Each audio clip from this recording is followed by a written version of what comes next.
The energy crisis we are heading towards, explained. Putin's war in Ukraine rocked the energy market like no other event in the past 30 years.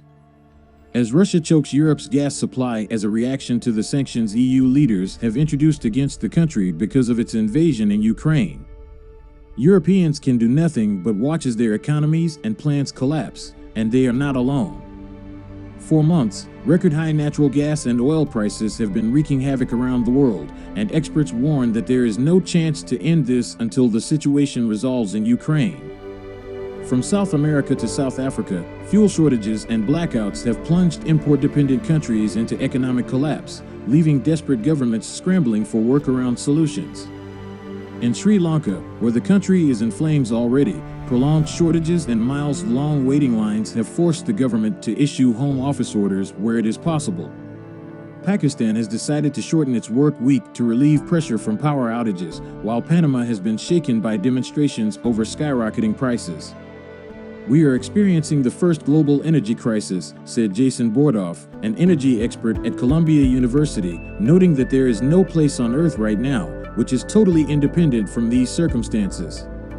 The ripple effects are being seen globally, and I don't think we've seen the worst of it yet. Markets were on the rock bottom as a result of the combination of the pandemic, supply chain issues, climate shocks. This was wavered further by the war, and thus the decreasing Russian gas exports, which forced Europe to turn elsewhere for its supplies and further drive up prices in the global marketplace.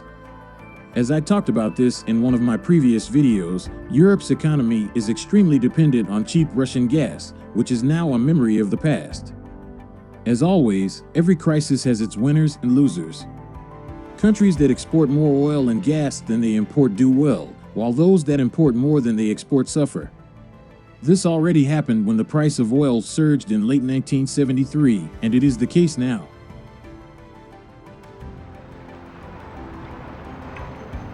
Scenes like this are becoming all too common on both sides of the Atlantic, but for America, they are more ominous. They tell the Arabs that their oil weapon is wounding America. Saudi Arabia is one country that benefits from rising fossil fuel prices, and Russia is another. The Kremlin's gas revenues have risen to record highs, fueling the war in Ukraine, and thus sustaining the energy price increases.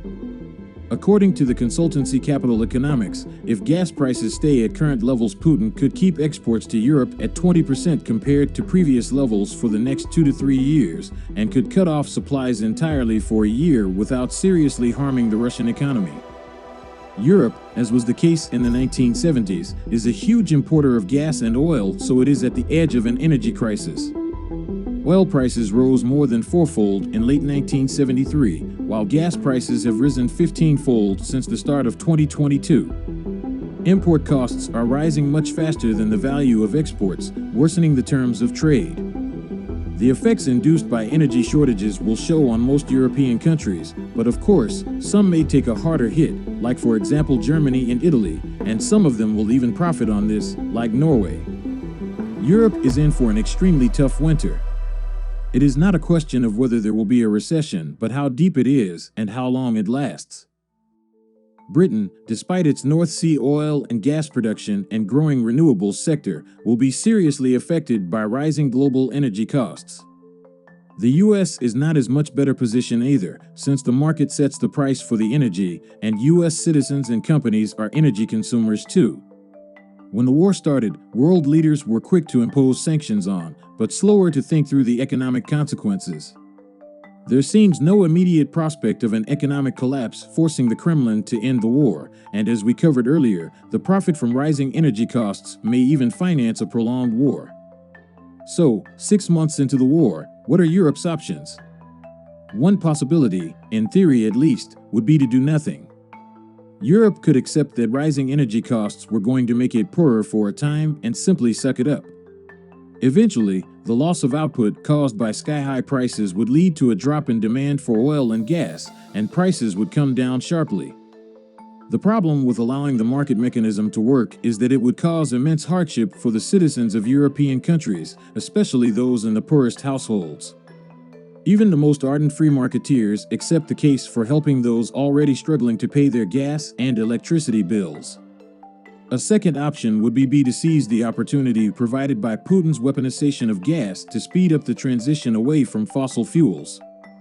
This is the never let a good crisis go to waste approach, and it clearly has merits. In consequence, solar panel prices skyrocketed, which was inevitable. Also, there were plans to form a buyer's cartel based on former Italian Prime Minister Mario Draghi's proposition, but as far as we know, it has not worked out just yet. Some countries like France and Hungary have established a price cap on some of the commodities and food items to ease the inflations and energy price surge on its citizens, but it is not sustainable either. Also, it is not a solution after all. Unpleasant because I have to go from gas station to gas station to fill up my car. If I can successfully fill up somewhere, I can only do it within limits. I don't know if it's going to improve in the near future. With all that said, the short-term outlook is not bright. Most of European households do not really have another option but to cut back on energy usage as much as they can and hope that the decision is still on them and not on the government. In some countries, authorities may order planned power outages, for example at night, to lower power consumption.